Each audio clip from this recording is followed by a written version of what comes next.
Hi students, this is your science miss. In this session, we are going to continue Unit 13 Water Part 3. So போன பார்ட்டில் நம்ம chemical properties of water பார்த்தோம். அதுக்கப்புறம் வந்து சால்ட்டில் இருக்கக்கூடிய அந்த சலினிட்டியினுடைய இதில் பார்த்தோம். அதில் ப்ரெசென்ட்டாக இருக்கக்கூடிய இம்ப்யூரிட்டிஸ், அதில் இருக்கக்கூடிய மினரல்ஸ் அண்ட் சால்ட்டை பற்றியெல்லாம் பார்த்தோம் இல்லையா? ஸோ அதை பற்றி இப்போ எப்படி பியூரிஃபை பண்ணுறது அப்படிங்கிறது தான் இந்த வீடியோவில் நம்ம படிக்க போகிறோம். ஓகேங்களா? So purification of water. So நம்மளுடைய ஏர்த்தில் அவைலபிளாக இருக்கக்கூடிய வாட்டர் வந்து நம்மளுக்கு ஜஸ்ட் 1% ஆஃப் த வாட்டர் தான் வந்து வாட்டர் பாடிஸில், ரிவர்ஸ் அண்ட் லேக்ஸில் இருக்குது.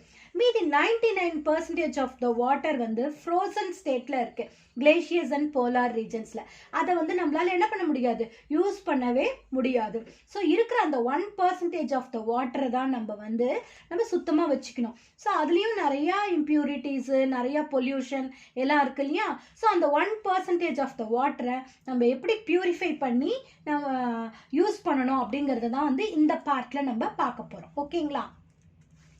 So water from these water bodies, so இப்போ இந்த ரிவர்ஸில், லேக்ஸில் எல்லாத்துலேயும் நம்மளுக்கு அந்த கிடைக்கிற அந்த 1% ஆஃப் த வாட்டர் பார்த்திங்கன்னா வந்து நிறைய பொல்யூட் ஆகிருக்கும். It is unfit for drinking, cooking, washing and bathing.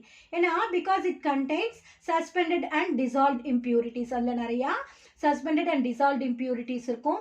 ஒரு சில மைக்ரோ ஆர்கானிசம்ஸ், பாக்டீரியா அந்த மாதிரியான மைக்ரோ ஆர்கானிசம்ஸ்லாம் இருக்கும்.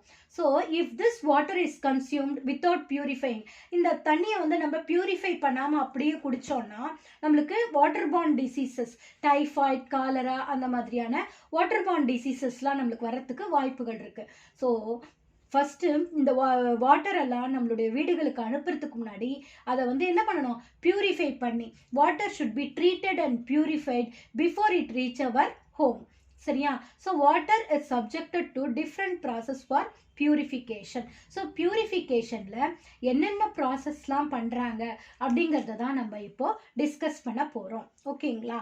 ஸோ நம்ம பார்த்தோன்னா பியூரிஃபிகேஷனில் ஃபஸ்ட்டு ஸ்டேஜ் வந்து sedimentation. Water from lakes or rivers is collected in large sedimentation tanks. So பெரிய செடிமெண்டேஷன் டேங்க்கில் நம்ம என்ன பண்ணுறோன்னா அந்த வாட்டரை வந்து கலெக்ட் பண்ணி வச்சுக்கிறோம். பாருங்கள், இதுதான் செடிமெண்டேஷன் டேங்க். இப்போ வாட்டர் ஃப்ரம் டிஃப்ரெண்ட் சோர்ஸஸ் வந்து இங்கே கலெக்ட் பண்ணி இந்த செடிமெண்டேஷன் டேங்க்கில் வச்சுடுறோம்.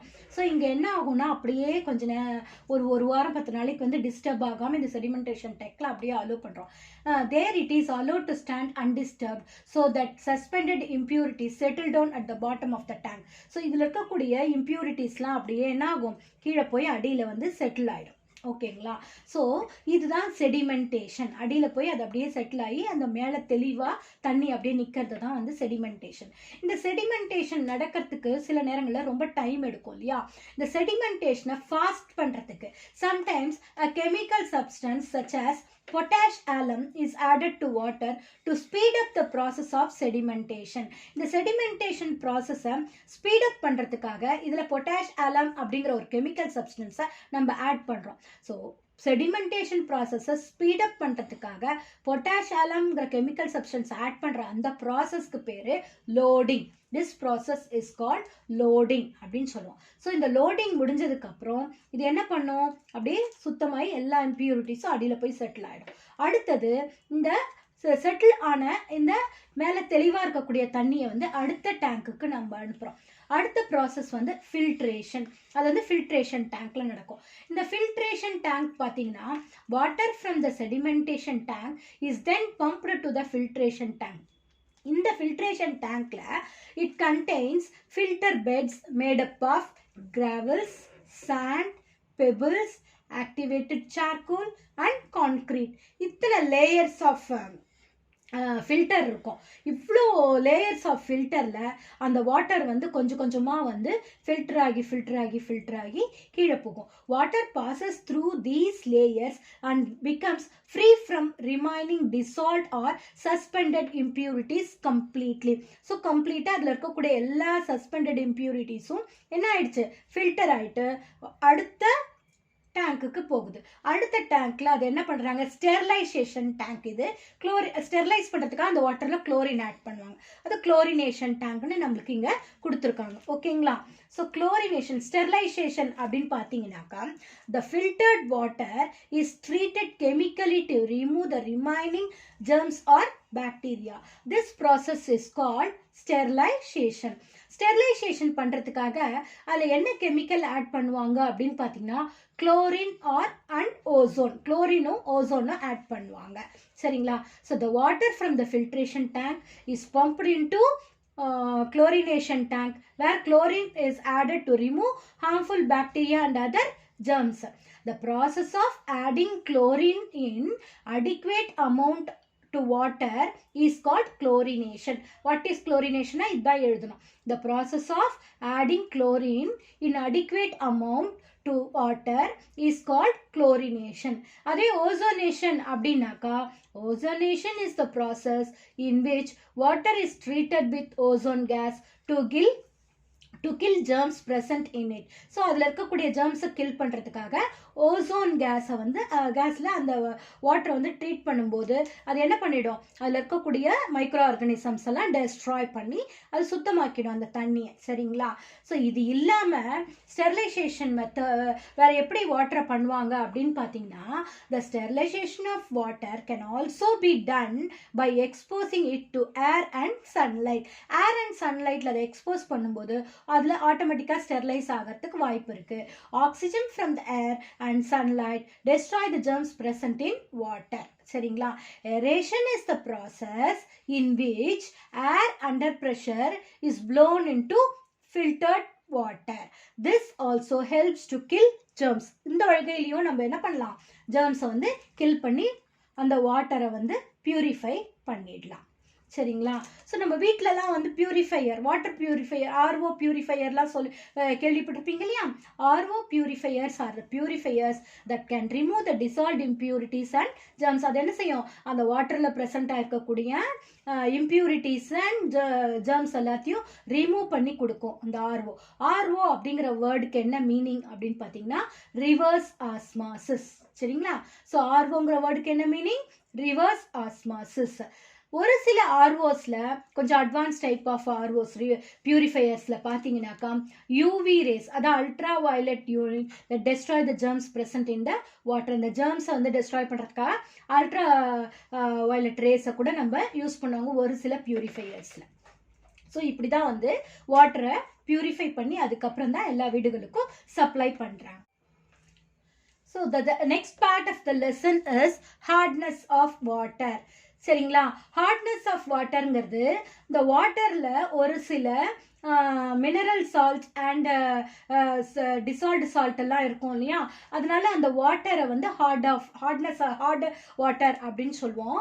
நம்ம சோப் அண்ட் டிட்டர்ஜென்ட் யூஸ் பண்ணும்போது அந்த சோப் அண்ட் டிட்டர்ஜென்ட் வந்து அந்த வாட்டரோட மிக்ஸ் பண்ணி நம்மளுக்கு நுரைச்சு அது என்ன செய்யும், துணியில் இருக்கிற அழுக்கு எல்லாத்தையும் எடுத்துரும் இல்லையா? So removal of dirt from the clothes.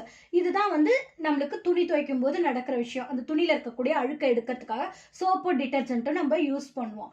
ஆனால் when water contains a number of dissolved salt and minerals, when these salts are present in small quantities in water, அதிகமான டிசால்வ்டு சால்ட் அண்ட் மினரல்ஸ் இருந்தால் அந்த தண்ணி வந்து நம்மளுக்கு என்ன ஆகாது, நுரை வந்து சீக்கிரமாக அழுக்கு வெளியில் போகவே போகாது.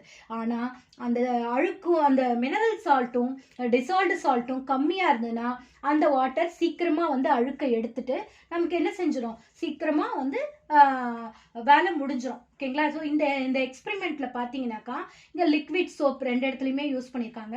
இங்கே வந்து லைம் வாட்டர், ஹார்ட் வாட்டருக்கு எக்ஸாம்பிளாக நம்மளுக்கு லைம் வாட்டரே எடுத்திருக்காங்க. ஸோ இந்த லிக்விட் சோப்பும் லைம் வாட்டரும் மிக்ஸ் ஆகும்போது நம்மளுக்கு என்ன ஆகுது, கம்மியான ஃபோம் தான் வந்து ஃபார்ம் ஆகுது, நுரை வந்து கம்மியாக தான் வந்திருக்கு. ஆனால் அதே நேரத்தில் ரெயின் வாட்டர் வந்து பியூர் ஃபார்ம் ஆஃப் வாட்டர், அதில் எந்த மினரல் சால்ட்டு டிசால்வ் சால்ட்டு எதுவுமே இல்லை. ஸோ இந்த லிக்விட் சோப் வந்து ரெயின் வாட்டரோடு மிக்ஸ் ஆகும்போது நம்மளுக்கு என்ன ஆகுது, நிறையா நுரைச்சி சீக்கிரமாக உடனே அழுக்கெல்லாம் போயிடும். ஓகேங்களா? ஸோ எந்த வாட்டரில் அந்த dissolve salt and minerals present ஆயிருக்கோ அதை வந்து ஹார்ட் வாட்டர்னு சொல்லுவோம். எதில் வந்து டிசால்வ் சால்ட் அண்ட் மினரல்ஸ் வந்து ரொம்ப கம்மியான ட்ரேசஸ் அமௌண்ட்டில் இருக்கோ அதை வந்து என்னன்னு சொல்லுவோம்னா சாஃப்ட் வாட்டர் அப்படின்னு சொல்லுவோம். So sometimes minerals and salts are present in water in such a large quantity that soaps and detergents form a thick precipitate called scum instead of forming latter. This makes the removal of dirt further difficult. அதனால என்ன ஆகும், அழுக்கு வந்து சீக்கிரமா துணியை விட்டு போகவே போகாது. Such water is called hard water. அந்த தண்ணியை தான் நம்ம என்னன்னு சொல்றோம், hard water அப்படின்னு சொல்றோம். இந்த வாட்டருக்கு ஹார்ட்னஸ் எதனால வந்துச்சு அப்படின்னு பார்த்தீங்கன்னா, hardness of water is due to the presence of dissolved salts of calcium and magnesium. அதில் அதிகமான calcium and magnesium உடைய dissolved salt வந்து present ஆயிருக்கிறதுனால தான் வந்து அந்த ஹார்ட்னஸ் அந்த தண்ணிக்கு வந்துச்சு. ஸோ இந்த ஹார்ட்னஸ் வந்து எடுத்துக்கிட்டோம்னா 2 different types of hardness இருக்கு, temporary hardness and permanent hardness. இப்போ temporary hardness அப்படின்னு எடுத்துக்கிட்டோம்னா, temporary hardness is due to the salt presence of carbonate and bicarbonate of calcium and magnesium. That temporary hardness is due to the presence of carbonate and bicarbonate salts of calcium and magnesium. சரிங்களா? அதே permanent hardness எதனால வருது அப்படின்னு பார்த்தீங்கன்னா, permanent hardness results due to the presence of chloride and sulfate salts of calcium and magnesium. சரிங்களா? So temporary hardness எதனால வருது, permanent hardness எதனால வருது, நல்லா அண்டர்ஸ்டாண்ட் பண்ணி படிச்சுக்கோங்க. உங்களுக்கு எக்ஸாம்ல இது கண்டிப்பா கேட்பாங்க. இந்த ஹாட் வாட்டர்னால நம்மளுக்கு என்னென்ன டிஸ்அட்வான்டேஜஸ் அப்படின்னு பார்த்தீங்கன்னா, அதில் நம்மளால என்ன செய்ய முடியாதுன்னு சொன்னேன், வாஷ் பண்ண முடியாது, க்ளோத்ஸ் எல்லாம் வாஷ் பண்ண முடியாது, அழுக்கே போகாது அப்படின்னு சொன்னா இல்லையா. It is not good for washing clothes. It forms scum with soap and detergents which make the soap ineffective. அதனால அதில் அழுக்கு போகாமல் அப்படியே அந்த சோப்பினுடைய வேலையை செய்ய விடாமல் அந்த ஹார்ட்னஸ் வந்து தடுத்துரும். அதே மாதிரி நம்ம வந்து யுட்டென்சில்ஸ் அண்ட் கண்டெய்னர்ஸை வாஷ் பண்ணுறதுக்கு இந்த வாட்டரை நம்ம யூஸ் பண்ணோம்னா கூட லாங் டேர்மில் வந்து அந்த யுட்டென்சில்ஸ் அண்ட் கண்டெய்னர்ஸில் ஒரு ஹார்ட் லேயரை அப்படியே ஃபார்ம் பண்ணிடும், ஒரு திக் லேயர் ஆஃப் ஃபார்ம் பண்ணி அந்த வெசல்ஸ் அண்ட் கண்டெய்னர்ஸையே அது டேமேஜ் பண்ணி விட்டுரும். ஓகேங்களா? ஸோ அடுத்து பார்த்தீங்கன்னாக்கா, it forms scales on the machinery parts used in the industries and decrease their efficiency. So இண்டஸ்ட்ரீஸ்லாம் இந்த மாதிரி மிஷின்ஸ்லாம் வந்து அந்த வாட்டரை யூஸ் பண்ணும்போது, ஹார்ட் வாட்டர் யூஸ் பண்ணும்போது அதில் வந்து ஒரு மாதிரி ஸ்கேலி ஃபார்மேஷன் வந்துடும். அதனால அந்த மிஷின் பார்ட்ஸ் வந்து டேமேஜ் ஆகிடும், அந்த மிஷின் வந்து சரியாக வேலை செய்யாமல் போயிடும். இந்த வாட்டரை நம்ம லாங் பீரியட் எடுத்துக்கிட்டோம்னா அதனால நம்மளுக்கு நிறைய ஸ்டொமக் அலைன்மெண்ட்ஸ்லாம் வந்து வர்றதுக்கு வாய்ப்புகள்லாம் இருக்குது. அதனால இந்த ஹாட் வாட்டர் நம்மளுக்கு க்ளோத்ஸ் வாஷ் பண்ணவும் யூஸ் பண்ண முடியாது, யுட்டென்சில்ஸ் அண்ட் கண்டெய்னர்ஸை வாஷ் பண்ணவும் யூஸ் பண்ண முடியாது, இண்டஸ்ட்ரீஸ்லையும் யூஸ் பண்ண முடியாது. அண்ட் லாங் டேர்மில் நம்ம அதை ட்ரிங்கிங் பர்பஸ்க்கு யூஸ் பண்ணாலும் நம்மளுக்கு ஹெல்த் அசார்ட்ஸ்லாம் வரும் இல்லையா. ஸோ அந்த ஹார்ட்னஸோட அந்த வாட்டரை நம்ம எடுத்துக்க கூடாது. அப்போ அந்த ஹார்ட்னஸை ரிமூவ் பண்ணிட்டு தான் அந்த வாட்டரை நம்ம யூஸ் பண்ணணும். அந்த ஹார்ட்னஸை எப்படி நம்ம ரிமூவ் பண்ணுறது அப்படின்னு பார்த்தீங்கன்னா, the removal of hardness. Different methods are followed to remove the hardness from water depending on whether it is temporary hardness or permanent hardness. முதல்ல அது டெம்பரரி ஹார்ட்னஸா இல்லை பெர்மனன்ட் ஹார்ட்னஸா அப்படின்னு கண்டுபிடிச்சிட்டு அதுக்கு ஏற்ற மாதிரி டெம்பரரி ஹார்ட்னஸ்னா அதை ஒரு மெத்தட்லையும், பெர்மனன்ட் ஹார்ட்னஸ்னா அது வேற ஒரு மெத்தட்லையும் நம்ம வந்து அதை ரிமூவ் பண்ணணும். அந்த மெத்தட்ஸை பற்றி தான் நம்ம நெக்ஸ்ட் பார்க்க போகிறோம். ஓகேங்களா? ஸோ ஃபர்ஸ்ட் மெத்தட் வந்து பாய்லிங். பாய்லிங் வந்து temporary hardness is easily removed from water by boiling. So boiling வழியாக அந்த வாட்டரில் இருக்கக்கூடிய டெம்பரரி ஹார்ட்னஸாக இருந்தால் அது ஈஸியாக ரிமூவ் பண்ணிடலாம்.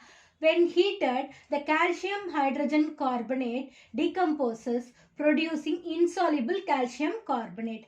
The insoluble carbonates are then filtered and removed from water. This makes the hard water soft and fit for use. So அதை boil பண்ணும்போது அதில் என்ன ஆகும், அதில் இருக்கக்கூடிய அந்த கால்சியம் ஹைட்ரஜன் கார்பனேட் வந்து டீகம்போஸ் ஆகி இன்சாலிபிள் கால்சியம் கார்பனேட்டாக மாறிடும். அதை இப்போ நம்ம வடிகட்டி என்ன பண்ணிடலாம், எடுத்துட்டோம்னா இப்போ அந்த ஹார்ட் வாட்டர் வந்து இப்போ சாஃப்ட் வாட்டராக மாறிடுச்சு. இப்போ அதை நம்ம யூஸ் பண்ணலாம். அடுத்த மெத்தட் ஆஃப் ரிமூவல் ஆஃப் ஹார்ட்னஸ்க்கு வந்து நம்ம என்ன ஆட் பண்ணுறோம் அப்படின்னு சொன்னால் washing soda. Washing soda is use to remove permanent hardness of water. இப்போ அந்த ஹார்ட்னஸ் வந்து பெர்மனன்ட் ஹார்ட்னஸாக இருந்தால் வாஷிங் சோடாவை போட்டு நம்ம என்ன பண்ணலாம், அந்த ஹார்ட்னஸை ரிமூவ் பண்ணலாம். Adding washing soda converts chlorides and sulfates into insoluble carbonates. அந்த வாஷிங் சோடா போய் என்ன பண்ணுனாக்கா அங்கே இருக்கக்கூடிய chlorides and sulfates insoluble carbonates மாற்றிடும். அதுக்கப்புறம் அந்த insoluble carbonates நம்ம ஃபில்டர் பண்ணி எடுத்துட்டோம்னாக்கா அந்த வாட்டர் வந்து சாஃப்ட் வாட்டராக மாறிடும். அதுக்கப்புறம் அதை நம்ம யூஸ் பண்ணிக்கலாம். அடுத்து தேர்ட் மெத்தட் வந்து எப்படி அந்த ஹார்ட்னஸை ரிமூவ் பண்ணலாம் அப்படின்னு பார்த்தீங்கன்னாக்கா ionic exchange. Another method used to remove the hardness of water is to pass it through a column of ion exchange resins, where calcium and magnesium ions get replaced by sodium ions. So இந்த இடத்துல ionic exchange நடக்குது. Calcium and magnesium வந்து சோடியமால replace ஆயிடுது. அதுக்கப்புறம் அது என்னவா மாறிடும், soft வாட்டரா மாத்திடலாம். ஈஸியா வந்து அந்த ஹார்ட் வாட்டரை சாஃப்ட் வாட்டரா மாத்தி நம்ம யூஸ் பண்ணிக்கலாம். And the last and fourth method is distillation method. இந்த டிஸ்டிலேஷன் மெத்தட்ல பாத்தீங்கன்னாக்கா both temporary and permanent hardness ரெண்டுத்தையுமே வந்து நம்ம இந்த டிஸ்டிலேஷன் மெத்தட்ல ரிமூவ் பண்ணலாம். Temporary and permanent hardness can be removed by the method of distillation. The water obtained after distillation is called distilled water. Distillation முடிஞ்சு அதில் இருக்கக்கூடிய impuritiesலாம் ரிமூவ் பண்ண உடனே அந்த ரிமூவ் பண்ண distilled water நம்ம என்ன distilled water அப்படின்னு சொல்லுவோம். It is the purest form of water. ஓகேங்களா. அடுத்து இந்த டூ யூ நோல பார்த்தீங்கன்னா இந்த டிஸ்டில்ட் வாட்டரோ அண்ட் பாயில்டு வாட்டர் வந்து அதுக்கு என்ன இருக்காது, டேஸ்டே இருக்காது. ஏன்னா அதில் இருக்கக்கூடிய மினரல்ஸ் அண்ட் சால்ட் எல்லாம் நம்ம என்ன பண்ணிட்டோம், ரிமூவ் பண்ணிட்டோம் இல்லையா. The pleasant taste of drinking water is due to the presence of dissolved substances which include air, carbon dioxide and minerals. நம்ம குடிக்கும்போது தண்ணிக்குன்னு ஒரு டேஸ்ட் இருக்கும் இல்லையா, அந்த டேஸ்ட் வந்து அந்த வாட்டரில் டிசால்வ் ஆகிருக்கக்கூடிய air, carbon dioxide and மினரல்ஸ்னால தான் அந்த டேஸ்ட் வருது. இப்போ இந்த டிஸ்டில்ட் வாட்டர் அண்ட் பாயில்டு வாட்டரில் அதெல்லாம் ரிமூவ் ஆகிடுறதுனால அந்த வாட்டரில் என்ன இருக்காது, டேஸ்ட்டு இருக்காது. ஓகேங்களா students, go through the video once or twice for better understanding. We'll continue the remaining part in next video. Thank you students.